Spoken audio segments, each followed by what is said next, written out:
herzlich willkommen zum nächsten Tutorial. Wir haben unsere Axt fertig gesculpt. Jetzt in diesem Tutorial werden wir unseren Axt eine Retopology setzen, sozusagen eine Mesh rüberziehen, eine Low Poly Mesh, weil wir mit diesem Sculpt Objekt ja nicht arbeiten können. Das sind ja zu viele Meshes drin. So, und deswegen fangen wir einfach mal an. So, wie ihr seht, wir haben hier unsere Elemente, Axt, der Griff und dieser Stoff.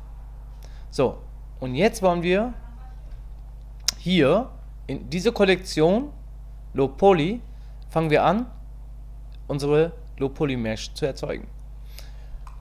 Auf geht's.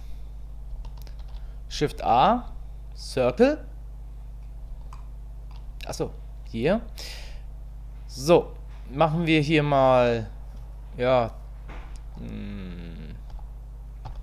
12. Reduzieren wir den Radius ein bisschen. Ja, das hat zu viel. Wir gehen mal auf Transparent-Modus. Gehen ein bisschen näher ran. Ja, 10, 12, das ist gut so. Okay, dann ich setze mal lieber auf, machen wir auf 8, 10, 10. Wir machen 10. So, Entschuldigung. Okay. Unser Circle mit 10 Vertex. Und jetzt ziehen wir den hier rüber. Weiter runter. So, jetzt fangen wir an, sozusagen die Form, Gesamtform von dieser Axt rüber zu ziehen. So. Fangen wir hier an. So. Ungefähr. Edit-Modus. Den Vertex anwählen.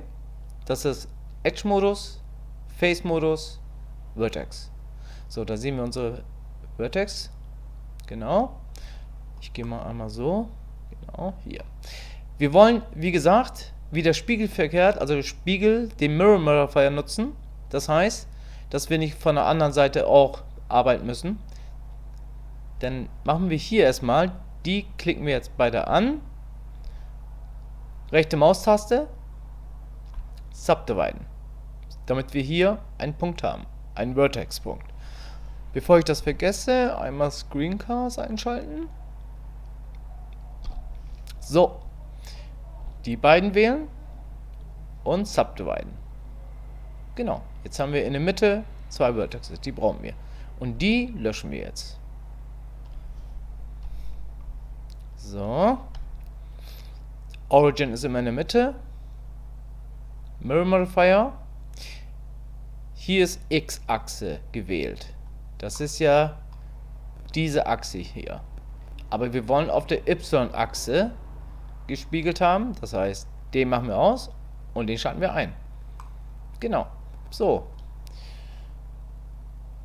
So, jetzt könnten wir... Ne, sieht eigentlich gut aus. Gehen wir 1 auf Frontmodus. Gehen wieder auf Edit. A für alles selektieren. Und E für extrudieren. So. Und skalieren. Ups. Wir haben Proportional an hier. Den müssen wir ausschalten. Einmal aus. So, und jetzt wieder skalieren. So. So. Ein bisschen rotieren. Ein bisschen hoch. Na. Genau. So, seht ihr diesen Rand? Ihr müsst versuchen, so dicht wie möglich an dem Objekt sich ranzuhalten und so diesen Mesh jetzt zu erzeugen. So, und jetzt E, extrudieren, so bis zur Mitte so ungefähr und rotieren, wieder skalieren, so, das war zu viel. So, genau. Und so gehen wir jetzt komplett unsere Mesh nach und werden das jetzt über die ganze unser Objekt rüberziehen bis zu diesem Axt, bis zum Ende. Dann fangen wir mal an. So, E. Skalieren. So, wenn wir jetzt hier mit dem Stoff anfangen, müssen wir natürlich kontrollieren. Wie ihr seht, der Stoff ist ja hier. So, und wir sind schon hier drinne. Da sollten wir natürlich von der Seite nochmal gucken, dass wir ein bisschen rüberziehen. So, was ist jetzt passiert? Ihr seht, die Punkte sind jetzt auseinander, die Vertex. Da haben wir die Clipping nicht an. Diese Clipping müssen wir einschalten, damit das hier nicht passiert. Jetzt gehen wir auf Y-Achse, ziehen das wieder zusammen, lassen einmal los und jetzt wieder zurück. So, und jetzt sind die Vertex wieder verbunden. Wir gucken mal, wir gehen mal auf 3, seitlich. Ihr seht da ist was noch verkehrt. Wir gehen auf Alt-Taste gedrückt, Shift-Taste, diese komplett wählen, S, Y, 0. So, jetzt gehen wir ein Stück zurück. So, jetzt sind die verbunden. Okay, so sieht's gut aus. Alt-Taste gedrückt, Edge-Kante wählen und weiter geht's. So. Hier ein bisschen skalieren. Wieder. So. Edge sage ich schon. E für Extrude. So.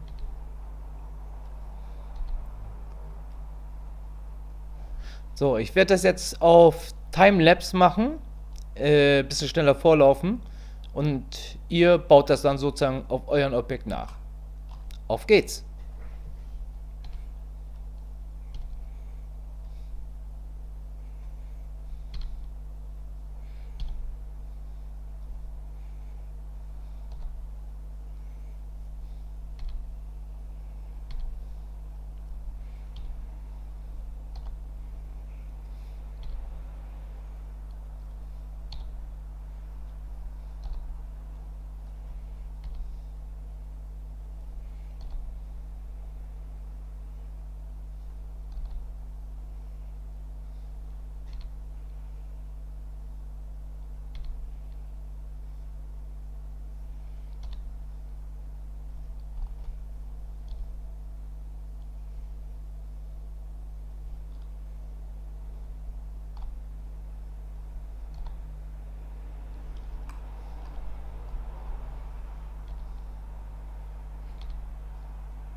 So, jetzt haben wir den Stoff sozusagen, die Retopology Mesh rübergezogen. Jetzt müssen wir einmal reingucken. So, E, extrudieren, loslassen, S für skalieren, bisschen rein. So.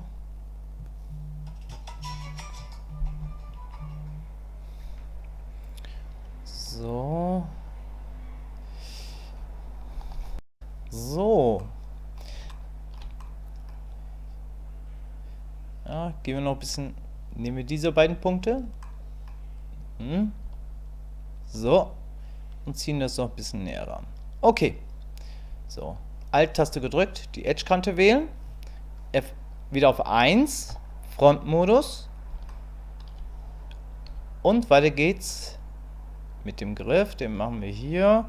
Hier rotieren wir etwas. So. Hier skalieren wir auf der X-Achse. So. So ungefähr. E.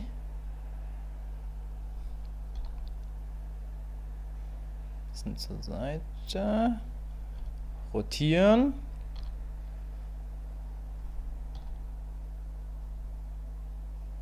So. Schauen das mal nochmal an. Bisschen wieder rein. S1. So. Extrudieren wieder. Rotieren. Extrudieren. Rotieren. Und wieder extrudieren. So. Und rotieren. So. Ja. So. Einmal nochmal anschauen. Transparentmodus kurz ausschalten.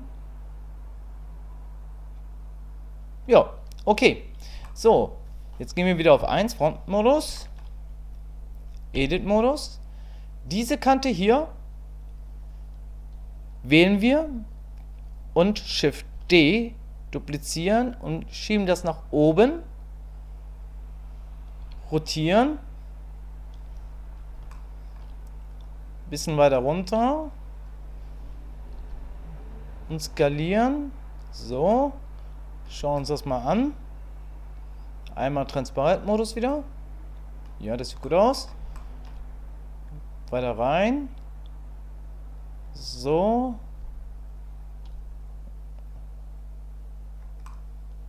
Genau. Alt-Taste gedrückt, Edge-Kante wählen, E, Z, so, okay, E, extrudieren, skalieren, nach vorne, so,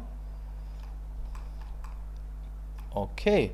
So, jetzt haben wir den Griff komplett gezogen, jetzt müssen wir die Enden noch schließen. Klicken die beiden in der Mitte, drücken F und Subdivide. Ein Vertex in der Mitte. Verbinden die beiden mit F und Subdivide. So, jetzt klicken wir diese beiden Vertex. F, F. F, F. So. Und dasselbe müssen wir natürlich auch unten machen. Einmal das Modus ausschalten. Die beiden. F, Subdivide, eine in der Mitte. Diese beiden. F, Subdivide. Und dasselbe. F, ups, da haben wir was vergessen. So. Na. Okay. So. So, jetzt ist der Griff fertig. So, jetzt fangen wir an, die Axt zu modellieren, nachzumodellieren. Da wählen wir die obere Kante hier, gehen auf Transparentmodus, E und skalieren, S. So, ungefähr. Gehen auf 7, Frontmodus, Top-Modus. So. So. Und den vielleicht hier ein bisschen rüber. Machen wir hier. So.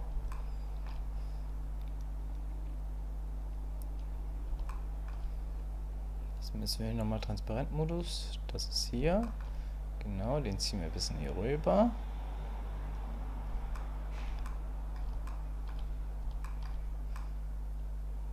Ja, genau. So, und dasselbe unten auch. E, S. Gehen auf Front. Und mit G ziehen wir das dort drüber. Hier genauso. G, ziehen es hier rüber. Genau. Ja, den sollten wir ein bisschen nach vorne ziehen. So. Ungefähr hier. Genau.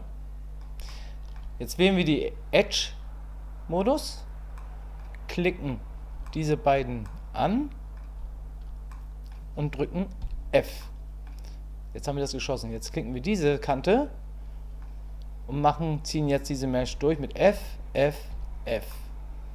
So. So haben wir jetzt unsere Seitenwand fertig. Jetzt müssen wir dieses vom Axt den Hinterteil hier und nach vorne extrudieren. Aber wir müssen hier erstmal einen Edge-Loop ziehen und hier auch. Steuerung R, ungefähr diese Höhe, so dass es in diese Ebene passt. Und hier eins. Genau. So, dann nehmen wir das. E, rotieren, skalieren, E, skalieren, bisschen hoch, rotieren, E, skalieren, ein bisschen zurück. So, schauen das mal an. Genau, jetzt können wir es ein bisschen rüberschieben. Kleines Stück. Hier auch. Ja, bisschen zurück. So. Okay. Klicken wir diese Seite. E, Y und zusammenfahren und loslassen. So. Jetzt wollen wir wählen diese Vertex. E, Z, runter. Schauen uns das mal von der Seite an. Bisschen hier rüber. Genau. Jetzt gehen wir auf 7 Top-Modus. 1, 2, 3. Also E, 1, E, 2. Und wählen. Müssen wir erstmal runterziehen hier. So. Noch ein Stück. Okay. Die beiden wählen, F und verbinden.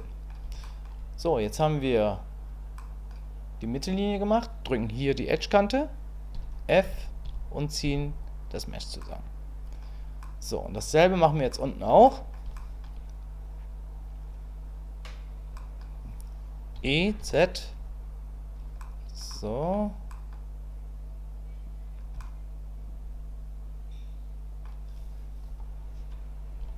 Das war doch zu viel. Ein bisschen weiter rüber. Runter. So. Genau. Okay. Hier genauso. E.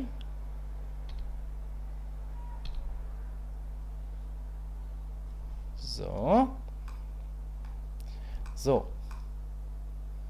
Wir wollen jetzt diese Vertex mit dieser zusammenschließen. Binden. Dann drücken wir erst den, dann den letzten, den wir anpinnen wollen, drücken M und Add Last. So, jetzt ist verbunden. Jetzt gehen wir wieder auf Edge-Modus, wählen diese Kante, F, F, fertig. So, schauen wir uns mal an.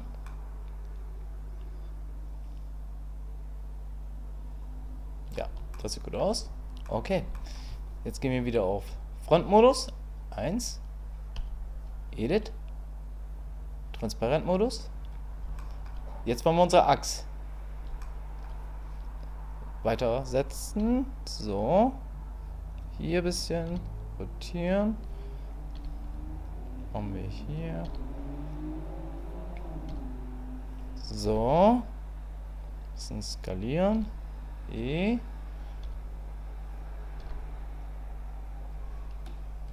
Skalieren.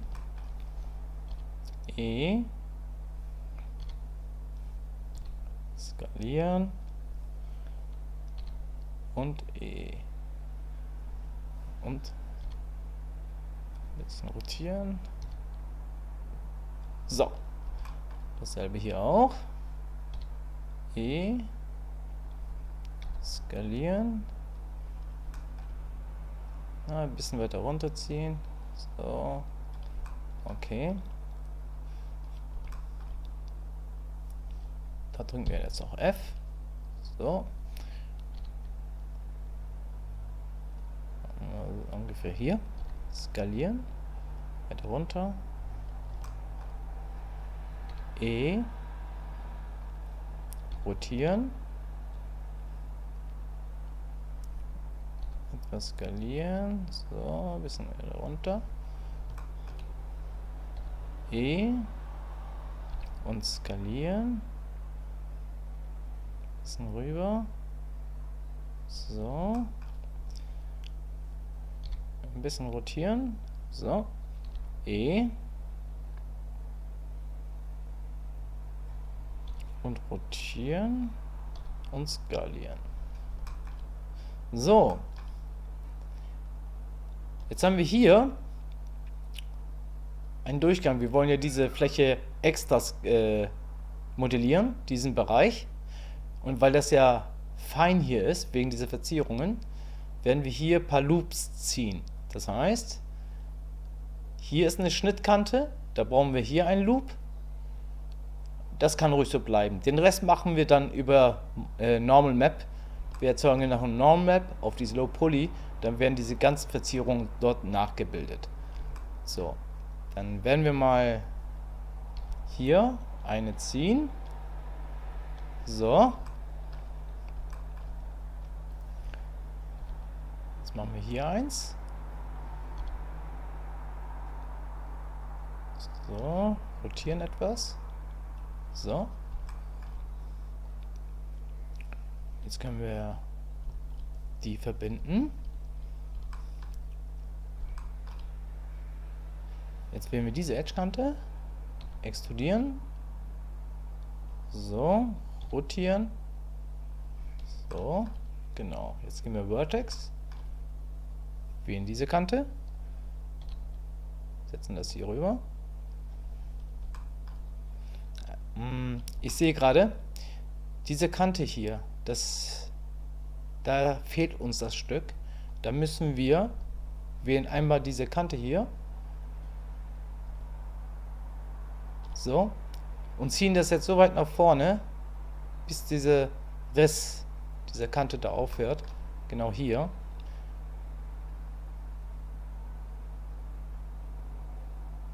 So, ein bisschen zurück.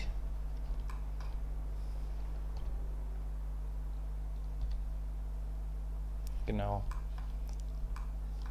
So sieht es gut aus. Genau. Okay. So, jetzt haben wir diese Kante hier gezogen, diese Vertex, und jetzt drücken wir die beiden an, drücken F. Jetzt sagen wir hier, extrudieren wir ein Vertex. So. Und drücken F. So, jetzt schauen wir es von oben mal an. So, dann wählen wir unsere Kante hier, diese Spitze, und schieben das ein Stück in der Mitte, so, bis hierhin. Und jetzt hier, ziehen das auch weiter rein.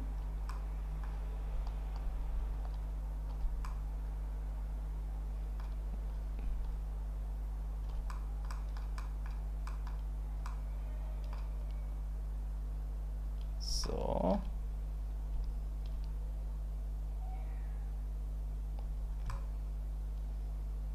Ja, genau.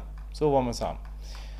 So, jetzt wollen wir hier diese Kante hier einmal auf Frontmodus, E, S, skalieren. So. Wählen die mittleren. F, Subdivide, aber dann zwei Stück, 1, 2. Jetzt können wir die hier wählen und dann F, F, F, F, F, F. So. Jetzt müssen wir hier wieder eine Mittellinie ziehen. So, dann gehen wir auf Frontmodus. E. So, E. E. Nochmal. E. Und E. So. Jetzt wählen wir Edge. wählen wir diese Kante und F schließen diese Fläche. So, jetzt haben wir hier die Spitze. Den könnten wir eigentlich ein bisschen noch mehr näher ran. Warte, Moment. Den können wir ein bisschen noch weiter rüberziehen. So. Ein bisschen zu viel. So. Okay. Wählen diese Kante und diese Kante aus. Nicht diese, nur die mittleren. E, Y und ziehen das durch. Oh, wieder zurück. Wieder zurück. Ich habe die Schnittkante vergessen. Die beiden auch. Natürlich. Genau. E, Y und so. Perfekt. Jetzt können wir diese auch schließen. Und diese ausschließen.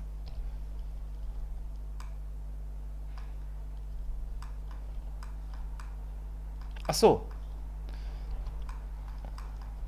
Hier haben wir es noch vergessen. Hier müssen wir auch eine Mittellinie ziehen. Dann drücken wir hier drauf. 1. Frontmodus. E. So. E. E.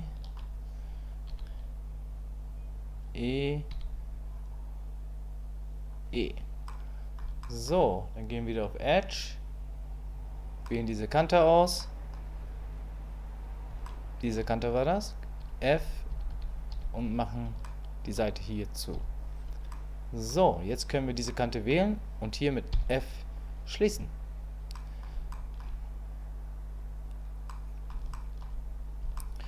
So. Unser Low Poly Mesh ist fertig. Aber wir können noch ein bisschen was nachmodellieren. Dann gehen wir jetzt auf Add Modifier und sagen Shrink Wrap Modifier. Dieser Shrink Wrap Modifier passt sich auf diese Mesh. Nur, wir haben hier 3 Objekte. 1, 2, 3 vom Sculpt-Modell. Die müssen wir zuerst joinen, verbinden. Da wählen wir den Handstoff, den Griff und die Axt. Steuerung J. So, jetzt haben wir unser, wie nennen wir den nochmal? Auf Axt. So, jetzt haben wir unser Sculpt in ein Objekt. Seht ihr das? Das ist jetzt ein Objekt. So, jetzt gehen wir wieder auf Circle. Das ist unser Axt Low Poly. So, und jetzt wählen wir die Pipette hier vom Shrink Wrap Modifier und wählen auf die Axt. So, was ist passiert? Der Mesh, der Low Poly Mesh, hat sich auf diesen Objekt angepasst. So, und aber, weil wir jetzt hier nur 10 Vertex haben, können wir hier nochmal einen Subsurface Modifier setzen. Wir machen jetzt das Axt mal aus, hier ausschalten. So, und das ist unser Low Poly Mesh. Aber den setzen wir mal auf einen tiefer, machen nochmal einen Shade Modifier. Genau. So, bei diesen Kanten hier, da können wir ruhig noch einen Loop ziehen. Gehen wir hier, eine Steuerung R, ein bisschen hier rein. Hier auch. So.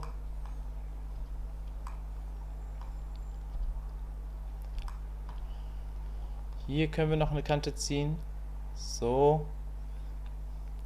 Damit diese Schnittkante ein bisschen herauskommt, können wir hier nochmal welche ziehen.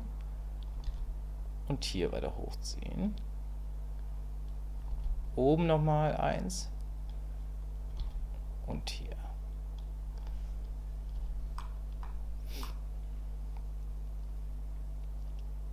So. Alles klar. Low Poly Mesh fertig. Jetzt wollen wir eine Normal Map erzeugen von unserem Sculpt-Objekt und wrappen das auf unser Low Poly.